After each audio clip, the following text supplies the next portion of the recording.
ஒரே ஒரு கட்சி தாவேக்காவை தவிர தனியாக நின்று தாவேக்காவோட ஓட்டில் பாதி பர்சன்டேஜ் காட்ட சொல்லுங்கள். ஒரு ப்ரீ போலில், ஒரு சர்வேல நம்ம பேசவே வேண்டாம். அண்ணா ஆரம்பித்த காரணத்தால் அந்த கட்சி இன்றைக்கும் அண்ணாவோட கட்சியாகவே இருக்கான்றதான் என் கேள்வி. ஒடுக்கப்பட்ட மக்களுக்கு இந்த அரசாங்கம் செய்யக்கூடிய வஞ்சனைகள் மட்டுமே போதும் அதுக்கான சாட்சி. இப்போ திமுக வர்ணாசிரமம் ஃபாலோ பண்ணுறா இல்லையா? முதல்வர் ஆகணுனாலோ, கட்சி தலைவர் ஆகணுனாலோ, இல்லை அந்த கட்சி இளைஞரணி தலைவர் ஆகணுனாலோ நீங்கள் யாராக இருக்கணும்? யாராக இருக்கணும் எனக்கு தெரியல, சொல்லுங்க. கலைஞருடைய வம்சமாக இருக்கணும். இது பிறப்புக்கும் எல்லா உயிருக்கும் எதிரில்லை. அந்த குடும்பத்தில் சார்ந்தவங்க தான், அவங்க எம்பியா தான் இருக்காங்க. அதுதான் இன்னும் மோசம். இது பெண்ணியத்துக்கும் எதிர். திறந்திருக்கக்கூடிய ஹாஸ்டலில் போதுமான வசதி இல்லாமல் படிக்கிற குழந்தைங்க அவங்க கையில் காசு இருக்குமா ஹோட்டல் போய் சாப்பிட? பாத்ரூமில் தண்ணி இல்லை, துணி துவைக்க முடியல, எதுவுமே சரியில்லை, சாப்பாடு சரியில்லை, சாப்பாட்டில் கண்ணாடி பாட்டில் கிடக்குதுன்னு சொல்றோம்.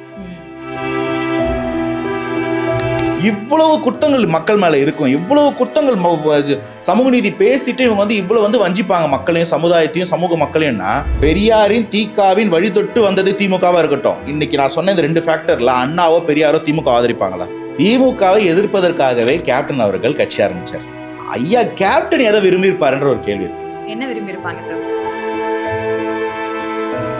அதாங்க நான் உங்களை சொல்லக்கூடாது. நான் இந்த பதில் சொன்னா நீங்க அஃபண்ட் ஆகக்கூடாது. ஃபர்ஸ்ட் இந்த பைத்தியக்கார பையலங்கிட்ட மாட்டிக்கிட்டு நாங்க படுற அவஸ்தை இருக்கு. இன்னுமா நீங்க திமுகவுக்கு மெஜாரிட்டி இருக்க தொகுதியில இருக்குன்னு நினைச்சிட்டு இருக்கீங்க? கட்சியை கழிச்சிட்டு ஃபாரின்ல போய் செட்டில் ஆயிடுவாரு, நடிப்பாரு. 234 தொகுதியில் நிக்க போறது தலைவர் விஜய். இப்ப சொல்லுங்க, தாவேக்காக்கு ஏன் ஓட்டு போகணும்?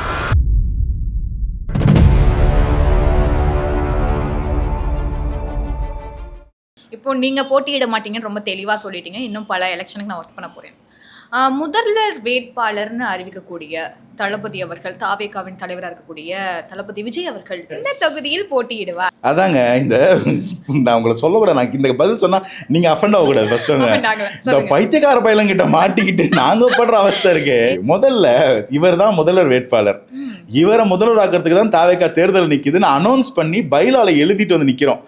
கட்சி எலெக்ஷன் நிக்காது, விஜய் சார் நிக்க மாட்டாரு, எப்படிலாம் கதை திரிக்கிறாங்க பாருங்க. கட்சியை கழிச்சிட்டு ஃபாரின்ல போய் செட்டில் ஆயிடுவாரு, நடிப்பாரு. அவ்வளவுதான். திரும்பி போற ஐடியாவே இல்ல. 200% I can vouch for this. யாருக்குமே அந்த ஐடியா இல்லை.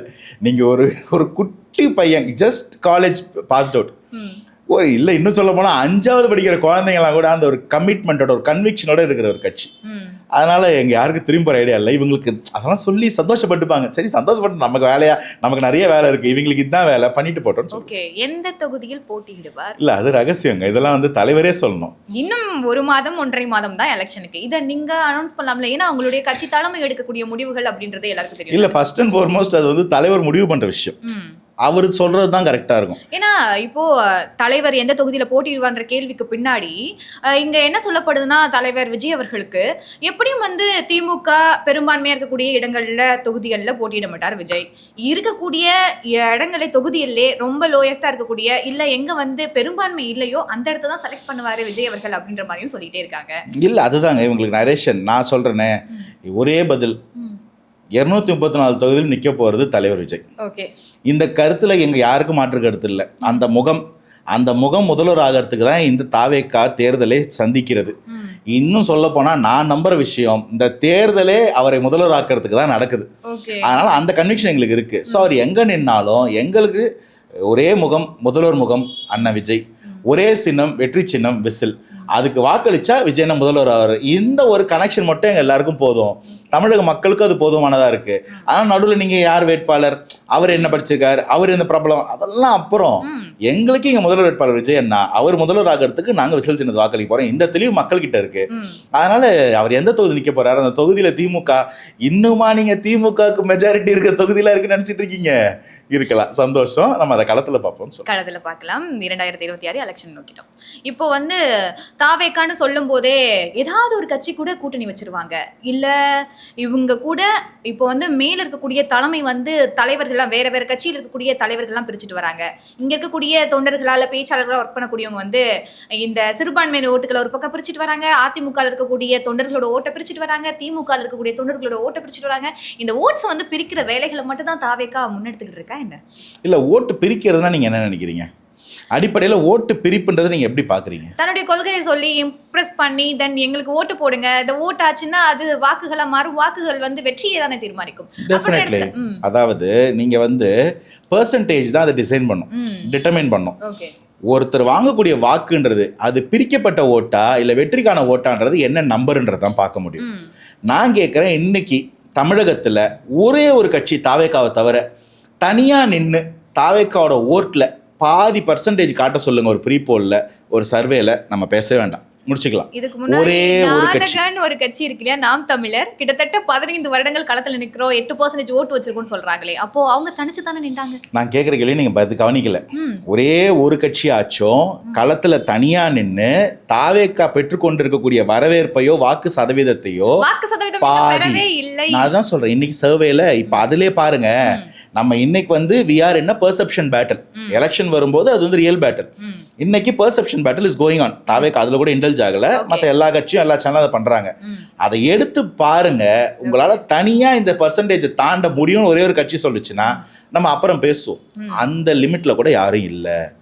அதனால தான் கூட்டணிகள் இன்னும் விஸ்தரிக்கப்பட்டு கொண்டே இருக்கிறது. அவர் கூட்டணி, அவர் அலையன்ஸ் இஸ் இன்டாக்ட் அப்படின்னு சொன்னவங்க கூட இன்னைக்கு வரைக்கும் யாராவது அலையன்ஸுக்கு வந்தா கூட பேசி உள்ள தூக்கி போட்டுக்கிற நிலைமையில இருக்கிறாங்கன்னா இதுக்கு பேர் என்னன்னா பயம். அந்த பயத்தை கொடுத்தது நாங்க, அவ்வளவுதான். பயம் இல்லாதவங்க எதுக்குங்க கூட்டணி? 2021 யார் யாரெல்லாம் இவங்களை எதிர்த்து நின்னாங்களோ அவங்க எல்லாரையும் ஒவ்வொருத்தருக்கும் ஒன்னொன்னு பேசி உள்ள கொண்டு வர வேண்டிய தேவை என்ன? 2021 ஒரு கூட்டணி அமைச்சிங்க, அது வென்றுச்சு. அதுக்கப்புறமா ஏன் ஆட் ஆன்ஸ் தேவைப்படுது? So you are not intact. அதுதான் அந்த அந்த நம்பிக்கையை, அந்த ஒரு அச்சத்தை, அந்த ஒரு பயத்தை கொடுத்தது யாரு? நாங்க. ஓகே, எலெக்ஷன் வரைக்கும் பொறுத்திருந்து பார்க்கலாம். தாராளமா பாருங்க. நான் கூட்டணி சொன்னதுமே நம்ம ஒரு விஷயத்தை ஸ்கிப் பண்ணவே முடியாது. ஏன்னா தேமுதிக இன்றைக்கு திமுக கூட கூட்டணி வச்சுக்கிட்டாங்க. 2016 இந்த கூட்டணி அமையும், ஆனால் 10 வருடங்கள் கழித்து அமைஞ்சிருக்குன்னு பிரேமலதா அவர்கள் சொல்கிறாங்க. பலரும் வந்து இதை விமர்சிக்கவும் செய்கிறாங்க. ஏன்னா விஜயகாந்த் தன்னுடைய ஆட்சி காலங்கள் இருக்கிற வரைக்கும் திமுகவுக்கு எதிர்த்து தான் அவர் பேசிகிட்டே இருந்திருக்காரு. அவருடைய மனசாட்சி வந்து இது மன்னிக்கவே மன்னிக்காது அப்படின்ற ஒரு இதில் இருக்கட்டும், இது வந்து தோத்து போகட்டும், தோல்வி அடையட்டும் சொல்லக்கூடிய அதிமுகவாக இருக்கட்டும். தென் இப்போது தேமுதிக அப்படின்னு சொன்னால் விஜயகாந்த் அண்ட் விஜய் அப்படின்றது ஒரு கனெக்ட் இருந்துக்கிட்டே இருந்துச்சு மக்கள்கிட்ட. ஏன்னா ஒவ்வொரு இடங்கள்லையும் ஏதோ ஒரு விஷயங்களை விஜய் அவர்களுக்கு கை கொடுத்து இல்லை அந்த மாதிரி ஃபீல்டுக்கு கூட்டு வந்தார் அப்படின்ற இடங்களையும் இருக்கும். தேமுதிக கூட தாவேக்கா கூட கூட்டணிக்கு வராததுக்கான காரணம் என்ன? இல்லை, ஃபர்ஸ்ட் அண்ட் ஃபார்மோஸ்ட் நான் நம்புற ஒரு விஷயம் இருக்குது. இது நான் யாரையும் காயப்படுத்துறதுக்காக சொல்லலை, என்னுடைய பாயிண்ட் ஆஃப் வியூலேருந்து நான் சொல்கிறேன். அறிஞர் அண்ணா அவர் ஒரு கட்சியை ஆரம்பித்தார். இன்றைக்கி அவர் நம்ம கூட இல்லை, பூத உடலாக அவர் நம்ம கூட இல்லை. ஆனால் அவர் ஆரம்பித்த கட்சி இன்னைக்கு இருக்குது. கண்டிப்பாக நாங்கள் அண்ணாவை வணங்குறோம், அண்ணாவை மதிக்கிறோம். ஆனால் அவர் ஆரம்பித்த கட்சி எதிர்க்கிறோம். அண்ணா ஆரம்பித்த காரணத்தால் அந்த கட்சி இன்னைக்கும் அண்ணாவோட கட்சியாகவே இருக்கான்றதான் என் கேள்வி. அந்த கட்சியில் அண்ணா சொன்ன சமூக நீதி இருக்கான்றதான் என் கேள்வி. இருக்கா இல்லைன்றது என் குற்றச்சாட்டு. 1000 குற்றச்சாட்டுகள் சொல்ல முடியும். ஒரு ஒரு ஒடுக்கப்பட்ட மக்களுக்கு இந்த அரசாங்கம் செய்யக்கூடிய வஞ்சனைகள் மட்டுமே போதும் அதுக்கான சாட்சி. 1000 பக்கம் நோட்டு போட்டு வச்சுருக்கோம். ஒரு சின்ன எக்ஸாம்பிள் சொல்கிறேன். இன்னைக்கு கொடுத்தாங்க இல்லையா 5000 ரூபா, அந்த நிதி பழங்குடிய பெண்களுக்கும் ஆதிதிராவிட மக்களுக்கும் ஒதுக்கப்பட்ட நிதி எடுத்து எல்லாருக்கும் பொதுவான மகளிர் உரிமை தொகை கொடுத்துருக்காங்க. இதை விட பிற்படுத்தப்பட்ட பழங்குடியின பெண்களை வஞ்சிக்கிற செயல் ஒன்று இருக்குமா? 100க்கும் மேற்பட்ட ஆதி திராவிடர் ஹாஸ்டல்கள் மூடப்பட்டு, திறந்திருக்கக்கூடிய ஹாஸ்டலில் போதுமான வசதி இல்லாமல் படிக்கிற குழந்தைங்க, அவங்க கையில் காசு இருக்குமா ஹோட்டல் போய் சாப்பிட? பாத்ரூமில் தண்ணி இல்லை, துணி துவைக்க முடியல, எதுவுமே சரியில்லை, சாப்பாடு சரியில்லை, சாப்பாட்டில் கண்ணாடி பாட்டில் கிடக்குதுன்னு சொல்கிறோம். இது சொல்லுங்கள், இது சமூக நீதியா? இதை தவிர பஞ்சமி நலன்லாம் பெரிய பெரிய அலிகேஷன்ஸ் வச்சுருக்கவங்க மேலே அதெல்லாம் வரும். எப்போ வரும்? வரும். வரும்போது இவங்களுக்கு இதில் பி வெப்பன்லெஸ், டிஃபென்ஸ்லெஸ்ஸாக நிற்பாங்க பாருங்கள். இவ்வளவு குற்றங்கள் மக்கள் மேலே இருக்கும், இவ்வளவு குற்றங்கள் சமூக நீதி பேசிட்டு இவங்க வந்து இவ்வளோ வந்து வஞ்சிப்பாங்க மக்களையும் சமுதாயத்தையும் சமூக மக்களையும்னா அப்போ இதெல்லாம் வந்து இவங்க வந்து கரெக்டான சமூக நீதினு சொல்லுவோமா? அப்போ இவங்களுக்கு சமூக நீதியே இல்லைன்னா இதை அண்ணா மன்னிப்பாரா? இவங்க சனாதனத்தையே பேசுறாங்க. சனாதனம் என்ன அடிப்படையில்? நான் ஒரு புக்கோ ஒரு தியரிக்குள்ளேயோ போல, நான் அடிப்படையில் நம்ம எதிர்க்கூடிய சனாதனத்தை நான் சிம்பிளா ஒரு வார்த்தை சொல்றேன், உங்களுக்கு அது ஒப்புதல் இருக்கா பாருங்க. நம்ம எல்லாரும் சமம் இல்லைன்னு சொன்னா அதுக்கு பேர் சனாதனம். எப்படி சொல்றேன்னா, இதுல பிறந்த ஒருத்தன் இது பண்ணலாம், அதுல பிறக்காத ஒருத்தன் அதை பண்ணக்கூடாது. இப்படி ஒரு ரூலை போட்டா அது தப்பு தானே? இதுக்கு எதிரான கோட்பாடு தான் பிறப்புக்கும் எல்லா உயர்க்கும். அது என்ன சொல்லுதுன்னா, நீ பிறப்பால உயர்ந்தவன் தாழ்ந்தவன் இல்லை. நீ யாரு? நீ உன்னுடைய செய்தொழிலால் நீ செம்மை பெறுவாய். நீ சிறப்பா படிச்சினா நீ என்னமும் ஆகலாம். நீ படிச்ச வேலையை சிறப்பா செஞ்சினா நீ அதுல தலைவன் ஆகலாம். அதற்கு உன்னுடைய பிறப்பு ஒரு பொறுப்பு அல்ல அப்படின்னு சொல்றத நான் பிறப்புக்கும் எல்லா இருக்கும் சொல்றேன். இதற்கு நேர் எதிராக ஒரு கான்செப்டை சொன்னா அது சனாதனம். இப்போ இந்த வர்ணாசிரமத்தை யார் ஏத்துட்டா யார் எதிர்த்தா? ஏத்துக்கிட்டவங்க பல பேர் இருக்கிறாங்க. எதிர்த்ததுல ஒரு முக்கியமான ஒருத்தர் இருக்கிறார், எங்க தாத்தா, தாடிகார் தாத்தா ஒருத்தர். அவர் இதை ஏத்துப்பாரா? இந்த வர்ணாசிரமத்தை ஏத்துப்பாரா? ஏத்துக்க மாட்டாரு. அப்போ அவர் அதுக்கு எதிரானவர். இப்போ திமுக வர்ணாசிரமம் ஃபாலோ பண்ணுறா இல்லையா? முதல்வர் ஆகணும்னாலோ கட்சி தலைவர் ஆகணும்னாலோ இல்லை அந்த கட்சி இளைஞரணி தலைவர் ஆகணும்னாலோ நீங்க யாரா இருக்கணும்? யாரா இருக்கணும் எனக்கு தெரியல, சொல்லுங்க. கலைஞருடைய வம்சமா இருக்கணும். இது வரைக்கும் திமுகல 1980 இளைஞரணி ஆரம்பிச்சிருக்காங்க. இளைஞரணிக்கு 3 செயலாளர்கள் தான் இளைஞரணி தலைவர் அந்த பொசிஷன்ல. 1980 2017 வரைக்கும் ஒரே ஒருத்தர் தான் இருந்தார். அவர் பேர் தெரியுமா? இன்றைய முதல்வர் ஐயா மு.க. ஸ்டாலின். 2017 19 வரைக்கும் இடைக்காலத்தில் வேற ஒருத்தர் இன்ட்ரீமா இருந்திருக்கிறாரு. 2019 இன்னைக்கு வரைக்கும் திரும்ப உதயநிதி ஸ்டாலின். 1967 அண்ணா இந்த கட்சி ஆட்சி கொண்டு வர்றாரு. 69 அவர் மறைஞ்சு போறாரு. 1969 இருந்து இன்னைக்கு வரைக்கும் அந்த கட்சி தலைவர்கள் யார் யார்? 2 பேர். யார் அவங்க? ஒரே குடும்பம். இப்போ திமுக தலைவராக ஆகணும்னாலோ திமுகவின் முதல்வர் வேட்பாளராக ஆகணும்னாலோ அந்த குடும்பத்துல தான் பிறந்திருக்கணும்னு சொன்னா இது வர்ணாசிரமம் இல்லையா? இது பாகுபாடு இல்லையா? இது பிறப்புக்கும் எல்லா உயிருக்கும் எதிர் இல்லையா? அந்த குடும்பத்துல சார்ந்தவங்க தான், அவங்க எம்பியா தான் இருக்காங்க. அதுதான் இன்னும் மோசம். இது பெண்ணியத்துக்கும் எதிர். என் சொந்த தங்கச்சியா இருந்தாலே நான் உன்னை அந்த பொசிஷன்ல உட்கார வைக்க மாட்டேன், என் பையன் தான் வரணும்னு சொன்னா இது இன்னும் எவ்வளோ ஆணாதிக்கமும் பாருங்க. வெறுமன குடும்ப பிரச்சனை வெறும் வர்ணாசிரமம் மட்டும் இல்லை, ஒரு படி மேலே போனால் இது பெண்ணுகளுக்கு எதிரான ஆணாதிக்கமும் ஆகுது.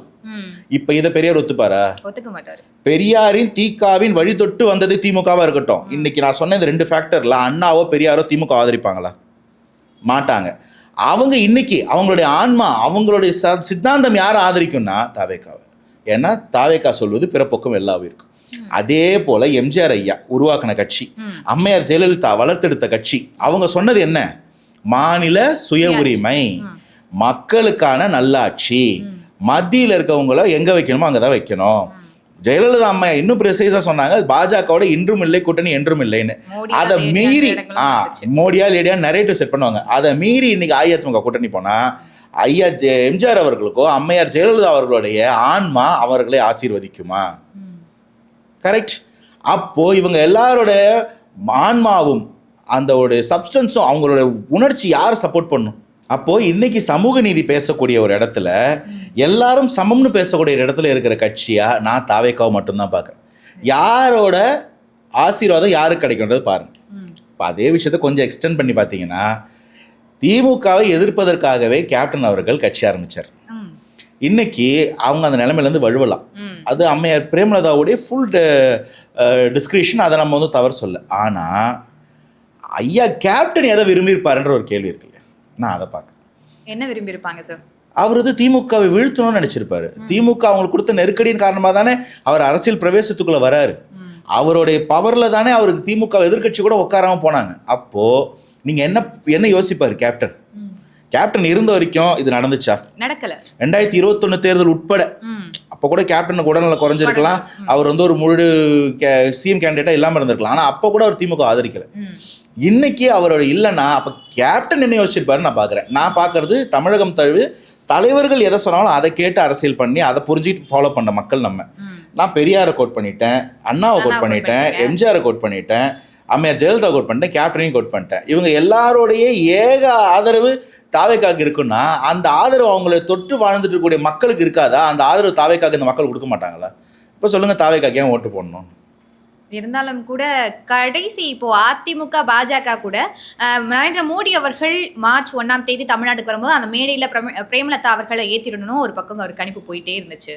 ஸோ இந்த இடத்துல அவங்க ஒரு ப்ரெஸ் மீட் கொடுக்கும்போது கட்சியோட தொண்டர்கள் நிர்வாகிகள் திமுக கூட்டணியை தான் விரும்புதுன்னு சொல்றாங்க. உண்மையாவே திமுக கூட்டணியை தான் தொண்டர்கள் விரும்பினார்களா? இல்லை, நம்ம நான் ஒரு அரசியல் விமர்சகராக மட்டும் இருந்திருந்தேன்னா இப்படி பதில் சொல்லியிருக்கலாம். பட் நான் இன்றைக்கி ஒரு ஸ்போக்ஸ் பர்சன் போது இன்னொரு கட்சியோடைய சாவர்னிட்டியை நான் மதிக்கணும்.